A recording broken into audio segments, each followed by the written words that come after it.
The stock market took a heavy drop this week, continuing its heavy crash this year. So let's talk about what's going on in the market and which stocks made the biggest moves both up and down this past week. Welcome to my stock market weekly update.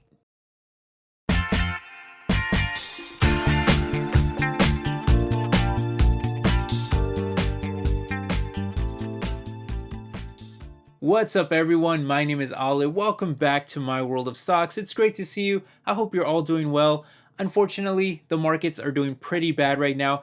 I don't personally mind myself. I like it when stock prices go down, but that's besides the point. Let's go ahead and take a closer look at what exactly is going on right now. Okay, now starting first with a quick look at the markets, we know that September has historically been the worst performing month of the year, and so far it's definitely living up to that hype, as this past week saw the Dow Jones falling by another 4+%, leaving it down over 6% for the month and about 20% from its highs.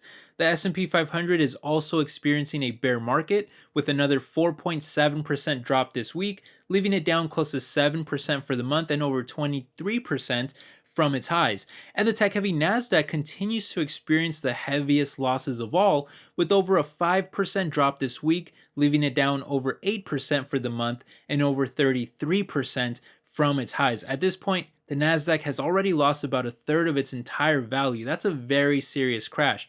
And as far as why this is happening, well, that's going to bring us now to the market news. Now, as of right now, all eyes are still on inflation and how the Federal Reserve is reacting to it, with this week being a prime example of that. On Tuesday and Wednesday, we had Fed meetings to discuss interest rates, and no surprise here, they voted unanimously to raise rates once again by another 75 basis points, which is the third time that they've done this in a row.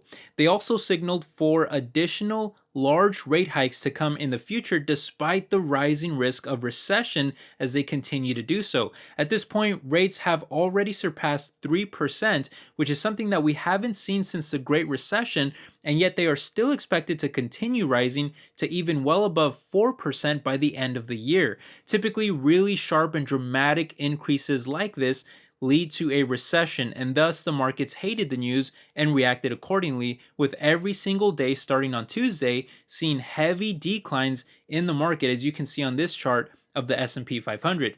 Now, so far we haven't really seen these moves have much of an impact on inflation, at least not yet. In fact, last month's reading was still right near a 4-decade high, but there is optimism that over time these dramatic hikes should start to bring down inflation, especially as we move past the pandemic and start to restore supply chains around the world. And I think that's a very good 1-2 punch. All of the inflation that we've been getting was because of the insane money printing and stimulus that we pumped into the economy, which sent spending rising and it skyrocketed our demand, while at the same time we were destroying our supply chains with strict, heavy lockdown policies and things like that that really hurt our supply levels. And so we had too much demand, not enough supply, and thus skyrocketing inflation as a result.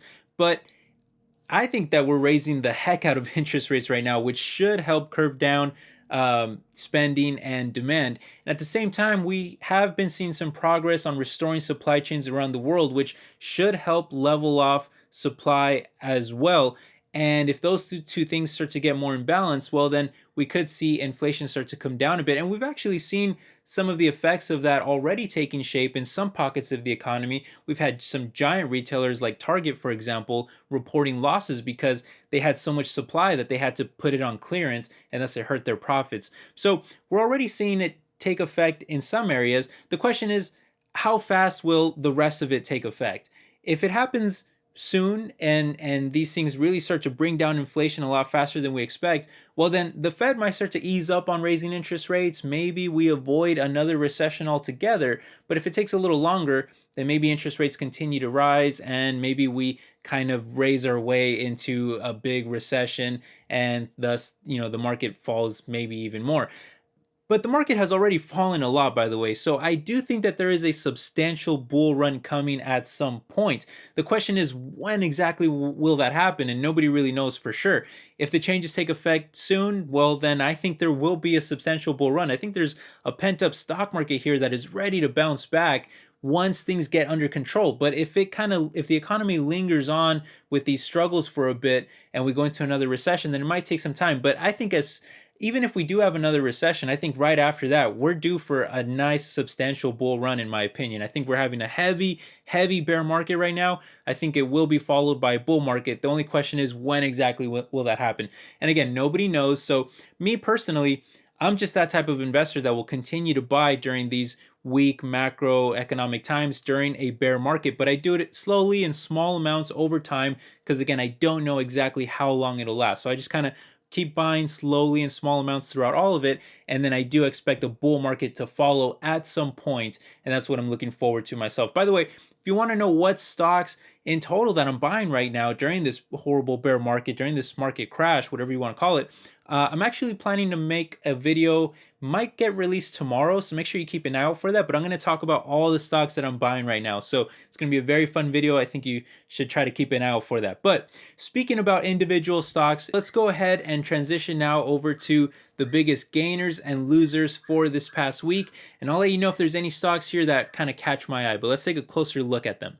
Okay, now starting with the gainers first, we primarily look at the more popular large cap stocks since those have the greatest effect on the market and are more commonly owned. But this week there obviously wasn't anything too crazy because the market was actually down by a lot. So stocks like number 5 to 10 were only up by around 5% or less, and there was only one stock in the entire list that barely even had a double-digit gain at about 11%, which was Maravai Life Sciences. Now, this is actually a biotech that barely IPO'd in 2020, and they work a lot on mRNA technology to help other companies with their V-shots. In fact, their two largest customers are Pfizer and BioNTech, and so the stock skyrocketed last year because of the pandemic. But it's been crashing ever since as the world starts to move past the pepperoni. I think Wall Street mostly saw it as a pandemic play, and that's why they've started selling out of the stock this year. I couldn't really find any news on why the stock shot up a little this week though, but my guess is that it just probably found some support. I mean, it was maybe a little oversold at this point, and so maybe some people started taking a chance on it. I do think they're an interesting stock, especially during a pandemic, but right now their EPS is expected to fall by 17% on average over the next 5 years, and they don't even pay a dividend, which is what I usually love the most about biotech stocks myself, like the ones that I own in Pfizer, Merck, AbbVie, and a couple others. So I'm not really interested in this one at this time myself. Apart from that though, we also saw, interestingly, a bunch of Brazilian stocks rise, including BBD and ITUB, which are both bank stocks that climbed by over 6% each, GGB, which is a steel producer that also operates in North America and South Africa, who climbs by over 5%, EBR, which is a Brazilian electric utility that climbs by over 4%, BSBR, which is another Brazilian bank that climbed over 3%, and AMX, which is a wireless telecommunications company out in Brazil. They operate throughout most of Latin America, but they also climbed by over 3%. And the reason for those gains, especially from Brazil in particular, that seems to be coming from shrinking fears that a potential presidential coup might have taken place, during the upcoming presidential election. It looks like people are kind of calming down about those fears. And there's also a couple other things going on too with their economy. I mean, their currency is holding up stronger against the US dollar versus like other countries around the world. And they also seem to be avoiding a recession, with GDP growth climbing in each of the last 4 quarters in Brazil at a time when even the United States went into a small recession themselves. So anyway, it looks like all these things probably just help some Brazilian stocks shoot up a bit. I don't personally own any Brazilian stocks myself though, because I just think those would be way too difficult to keep track of. But finally, the only other stock that I really notice on here that maybe some people might own is General Mills at over a 5% gain, and that's somewhat of a popular stock. I mean, I see some people mention it from time to time, mostly because of their iconic household brands like Nature Valley, Cheerios, Pillsbury, Haagen-Dazs ice cream, Blue Buffalo Pet Food, and various others, which results in stable sales and profits every year. I mean, they're a very kind of reliable company, while also allowing them to pay a nice little dividend of about 2.7%. The stock is pretty slow moving though, and it's only up around 50% in the past 5 years, despite currently trading at an all-time high. And for me, it's just way too boring of a company. So I don't know. I'd rather be looking for more exciting plays that have been crashing a lot, with the broader market in recent months. I think there's better opportunities there for bigger gains, but that's just my opinion.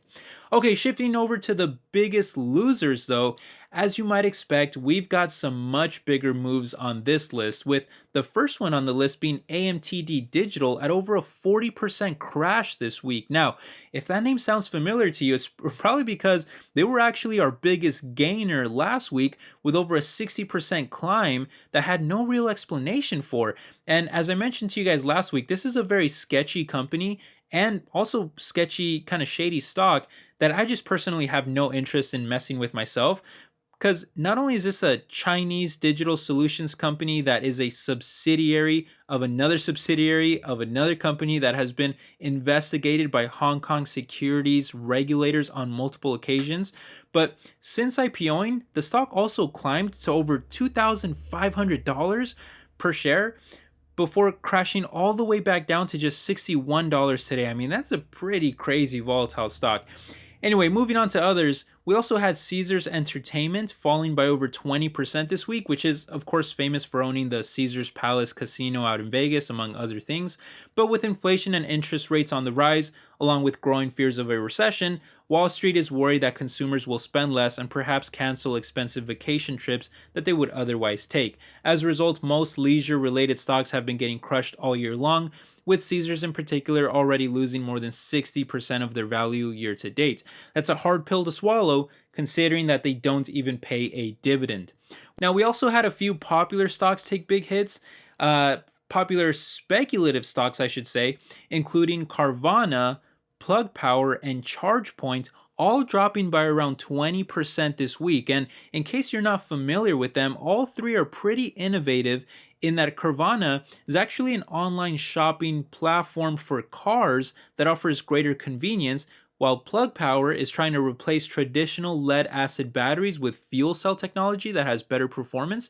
And then ChargePoint is actually the largest operator of EV charging stations around the country, which I also think will play a huge role in the future of automobiles. I don't personally own any of them though, because they generate too many losses and I already own way too many spec stocks as it is. But if I was forced to choose my favorite out of these three, I mean, I would eliminate Plug just because they have too many losses every year, even though, they do have some future potential, but just too many losses every year. They have the same thing.